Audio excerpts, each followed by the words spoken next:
So we have a few additional people playing in the LNL with us that are not in this earlier Solomon conversation. So we'll try not to refer too much back to the Solomon Speaks conversation, but I'm just going to suggest to everyone, if you're not part of our all access, where Solomon Speaks is an integral part of the conversation that we have every week, please do take yourself to the Solomon Speaks book and avail your consciousness of chapter 26, Reconnect to All That Is. We have, as a group, spent 2 consecutive, we've gone through this chapter twice. So we've cycled it twice back to back, and it's amazing. And in some ways, these conversations that we were having led out of the nature of communication from last month. And I'm really going to encourage everyone also to touch back with last month's L&Ls, because we're going to bridge today into this theme for the month, the whole month of August, on the nature of temporary satisfaction. And it's going to stimulate, we think, a lot of inquiry, some personal inquiry, some impersonal inquiry. And it's going to involve this month a level of in-depth sharing as we explore 4 subtopics. We're going to look at the nature of temporary satisfaction today through the lens of hell. Next week, we'll look at it through the lens of wealth. Then spirituality, and we're going to touch on this idea of faith in that particular conversation. And then we're going to bring it together at the end of the month before our retreat, which will also be on the last Friday in the month of August, around temporary satisfaction, the nature of temporary satisfaction and love. Okay? Not, as I said, not that anyone much can identify with that. So we've been building a variety of themes this year, and we really encourage you to take a look at your notes and your experiences from earlier months, not just earlier in this month, but earlier months really. And some of how we arrived at this month's themes come from our inquiry inward with this essential nature, the true kind of the true self, which is the infinite self, and also outward, where the separate self makes decisions based on the preservation of the ego. And, when you think about that, well, it rings very true, doesn't it? From the point of view of the ego, why is temporary satisfaction temporary? It reinforces our sense of self, which is AKA the personality or the ego. And an example that Jillian likes of this. So simple play for a moment. A simple example or an equation of the ego in the way that we're going to explore satisfaction. Let's play with something like this. Number one, chocolate cake exists. And I know this because I tasted it. And I saw her. Number 2, I like chocolate cake. Number 3, therefore, I also exist. And I know that's a little bit of a rhyme and riddle, but just the simplicity of this. Consider that the ego creates situations to prove its existence so it can continue to fashion itself or pretend to, I'm going to say, make us satisfied. So in this way, ego is essentially a constructed image of ourself, or I'm going to say the separate self, the personality. Some refer to it as a false identity. I think there's a little judgy, but take away its cake and it gets very pouty. Okay, are we following this? This is a little bit of a riddle and a bit of an analogy. When you threaten to, we'll say, unveil the mechanism that runs the show, which is the ego, runs our show, you risk consequences. And sometimes that comes in the form of feeling groundedless, sort of a groundlessness, an uncertainty, disappointment. But these consequences actually can become what I'm going to say is the foundation of true presence, authentic presence. And again, throughout this month, I'm going to phrase it this way because this is the way it always comes through. We want you to check everything against the truth of your own I am experience. Okay. And sometimes when these disappointments, uncertainties, sort of a groundlessness, panic comes about, you finally get to experience who you really are. Which is so much bigger than you could possibly imagine. And we've heard so many beautiful stories in this community, in the world, about this precipice, this moment, this authentic presence where one finally experiences who they really are. And that can come through sudden illness, sudden, unanticipated by the showrunner situations. Some of us get so scared of what we might find beyond the showrunner's smoke and mirror show, the ego, that we allow that showrunner to continue unchecked rather than risk seeing what's in the background. And that is a safer way to exist. It's a known quantity. But when you start to glimpse your experience in an unadulterated manner, it's just a pure, let's say, just a pure moment of peace. You start to fully observe and notice something beyond ego. So the reconnective healing experience is not about changing your circumstances, but mostly about how we find who we really are in whatever circumstance. And again, when we're brave enough to check everything against the truth or the veracity of our own I am experiences or this true self, there is something that starts to permeate in the movement and rest of our daily life. But I think before we investigate the true nature of temporary satisfaction through a variety of these lenses that we're going to explore this month, let's just start with the basic idea of satisfaction. That should keep us occupied. We might simplify an understanding as the act of fulfilling a need, a desire, and metaphorically an appetite, or sometimes not metaphorically, or the feeling gained from such fulfillment. Satisfaction means you've had enough,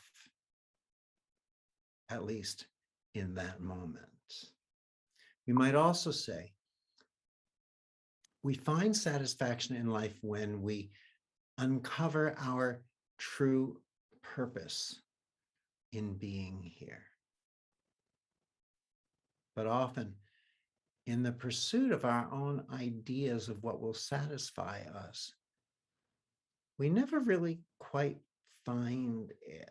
And I mean, I know from personal experience, when I knew cerebrally, in other words, my mind, my ideas of what I wanted to do, what I needed to do, there was a certain degree of satisfaction, and there was a way that it would flow. When reconnective healing and the experience showed up for me, I had a knowingness, and that was not a temporary satisfaction for me. And I would say at the same time, in all transparency, once that true purpose of being here becomes unsatisfied with the simplicity of being, when the showrunner steps up and says, okay, is that all there is? The pursuit of our own ideas of what will satisfy us is really often not found. And our health issues surface right about here. It's a very interesting intersection. And I like this analogy. I want you to imagine or consider, think of a child chasing soap bubbles. Think of us as children chasing soap bubbles. We're convinced that if we can only get our hands around that beautiful soap bubble, metaphorically, let's say as an adult, that beautiful dream, we would be forever satisfied. And then we catch it. We catch the soap bubble. And what happens? It's gone. But look, there's another bubble. So on we go chasing soap bubbles, dreams of happiness, while all the time our true nature waits with the instruction manual in its hands, our hands. And that's a metaphorical way, in a way, to consider this idea of the nature of temporary satisfaction. Where and what does it depend on? Often, temporary satisfaction depends on conditions coming together, right? Christina is building a house. Her and her husband are building a house. There is probably a lot of different ebbs and flows of satisfaction and dissatisfaction, depending on the conditions that come together, because building a house requires that process to come together. Whereas true happiness is a state of well-being that does not depend on anything external. It arises often because we've tamed our mind to be still and present, or in the model of a reconnective healing experience, the frequencies move us without taming or training anything. So it doesn't get distracted by events or circumstances in what we'll call the phenomenal world, this phenomenal world. But what happens when our health, physically or mentally, mental health or physical health, is infused with an unexpected condition? When we touch our health, physical, mental, or we'll say a combination, the stakes get very high, very high. The finite self, the showrunner, is being challenged. And that's where we're going to kind of open the door to this conversation today around the nature of temporary satisfaction through the lens of health. So we're going to propose that we begin with a few questions and a sharing as we investigate together. And I, Yes, I'm going to ask these. Will you post these questions in the chat for us, hon? And we want everybody to just take a minute to look at the questions. We're going to take 4 or 5 minutes, 3 or 4 minutes, whatever's comfortable. We want you to take a look at these questions and make a few notes, or just allow them to move through you both as the showrunner and as the observer. The ego and I am. And just let them play around and flow through you a little bit, make a few notes. The kind of remainder of our, I'm going to say, few moments together, at least for the next, 20 minutes or so, our desire with you would be today to have a conversation and to have you each, as a group of friends in this community, select one or more of these questions to explore with the gallery a little bit. And if none of them pique your interest, that's okay too. You are welcome to just listen to these shares. Okay, so let's just take another 2 minutes, two minutes. Cecilia will let us know to just explore them and make a few observations.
hey, everyone. First of all, we're going to take this time to say goodbye to the YouTubers. We love you, YouTubers. If I don't repeat my word, you too many times. And we want to invite you to come back and join us each week. And actually, more so, if you scroll to the bottom, you can join the Reconnective Life community and you can meet us in these gatherings. You can even continue in today's gathering if you do it quickly enough with us today. And also, you'll see a link to the portal, which is our online level 1 training program. And it's there for you. So the first hour will be free. Okay, so we'll see you soon. Bye for now. Okay. So feel free to continue writing or not, but I'd love someone to be brave enough to raise your hand. And Cecilia is going to unmute and perhaps share. Oh, hi, Jennifer.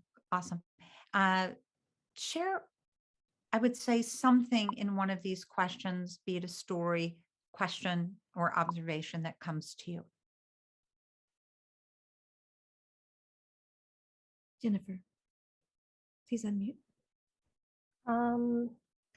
So the last question, how do we define health? I decided in this moment that for me, I would define it as being in a space of satisfaction, peace, ease, flow, acceptance, and receiving of all that is. Hi, I'm Eric Pearl, and we have launched an online course called The Portal. It's an expansion of our online essentials, our level 1, an 8+ hour e-learning course. And we decided to add content because our students were asking for more. What is a portal? It's a doorway to transformation. It includes the 8 hours of the online essentials course, 2 key chapters, one on love and one on healing, and workbooks from our worthiness episode from the series The Inner Compass. more than 10 hours of content. The portal helps us discover our roadblocks that may be stopping us from living our fullest potential. How does the portal help bring about these benefits? Easy to follow short segments with interactive exercises, information acquired not only through the mind, but through interaction with the frequencies themselves. Effortless learning and personal evolution.